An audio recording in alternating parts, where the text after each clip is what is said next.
بسم الله الرحمن الرحیم. راځو نوی درس ته را بشو انزرت ته.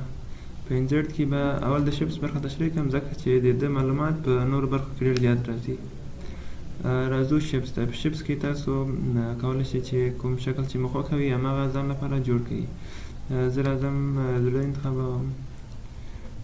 دلته د شپس بیا نور اپشن لري. تاسو کولی شئ چې بل شپ هم ورته اضافه کړئ. مثلا دا شپ ده. کولی شئ چې ایډیټ شپ ته ورسو. چینج شپ غواړئ چې له دې شپ څخه بل شپ جوړ شي، دا شپ جوړ شي. زه کنټرول زیډ بیرته وهم، بیرته خپل بل حالت ته راځو. ایډیټ پوینټس ده تاسو ته اختیار درکوي چې تاسو په دې شکل کې تغییرات راولئ. مثلا وګورئ چې ما د زړه حالت مو بل شکل ته تبدیل شو، بیرته کنټرول زیډ وهم، بیرته اصلي حالت ته. بل ریروټ کنیکشن. کله چې تاسو یو دوه درې شکله ولرئ، مثلا زه یو بل شکل هم دلته جوړوم. دې شکل اندازه به کوچنی کړو. تاسو راشئ دلته لاینز. کله چې تاسو لاینز انتخاب کړئ، زه غواړم چې دغه شکل د دغه شکل سره ارتباط ولري. اوس راځم دغه د دې وصلېدو ځای بدلوم، راولم یې دلته یې بدلوم. اوس کله چې زه راشم دلته ریروټ کنیکشن، هماغه کنیکشن لارې چې مخکې وه بیرته هماغه مخکیني لارې ته او یو اسانې لارې ته چې ډېره ښه لاره وي هماغه ته یې تبدیلوي. دا لاره ډېره اوږده وه چې ما دلته راوسوله، دلته بیرته خپل حالت ته تبدیل شو. بل ټکسټ باکس ده. ټکسټ باکس داسې یو ځای جوړوي چې تاسو په هغه کې خط ولیکئ. دلته لیکم شپس لیسن. اوس به بیرته راشو هماغه فارمت ته. ټکسټ باکس باندې پوه شوئ چې یو فقط خط پکې لیکلی شئ. مرج شپس ده. کله چې دوه شپه ولرئ، غواړئ چې یو ځای کې لکه هماغه ګروپ کې چې موږ تاسو ویلی وو، راشئ شفټ ونیسئ، راشئ شکلونه انتخاب کړئ، مرج ووهئ. غواړئ چې یونین سي په کوم شکل سره یو ځای شي، دواړه په یو شکل کې حساب سي، کمباین شي، فریګمنټ شي، کوم شکل چې تاسو غواړئ هماغه حالت یې انتخاب کړئ. زه به یو بل زړه هم دلته ورکړم، میده سرسنګ. را به شم دلته به راشم، یو بل زړه به هم پیدا کړم.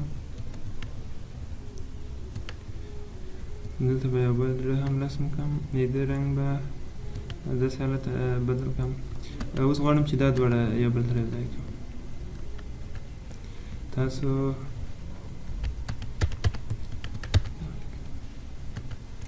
دا دواړه غواړم چې مرج کړم.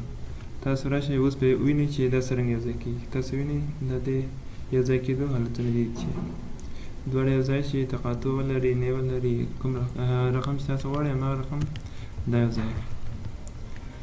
بل دلته د شپ سټایلونه دي، کوم چې رنګ او شپ چې تاسو ورکوئ هماغه انتخاب کړئ. شپ فیل ده، دا مو مخکې هم ویلي. آوټلاین یې دي، خارجي لاینونه یې دي، داسې وي، ویټ یې څومره وي. مثلا د اندازې ډېره هم تاسو وینئ چې اندازې نور هم زیاته شوه. بل اروز دي، اروز دغه لاین اروز ده. تاسو راشئ اروز ته. په اروز کې کولی شئ چې دواړه طرف حالتونه هر رقم اروز تاسو انتخابوئ هماغه رقم خطه انتخابیږي. شیپ افیکټونه دي، دا مو مخکې هم ویلي، تاسو هر کوم حالت تغییرات پکې راوستلی شئ. را به شو ریفلیکشن ته. ما یو ریفلیکشن ورکړو. بل خطونه دي، حالت تاسو کولی شئ که خط وي افیکټ ورکوئ. دا هم د خط برخه وه، دا مو هم لوستي، نور ټول برخې مو لوستي. بل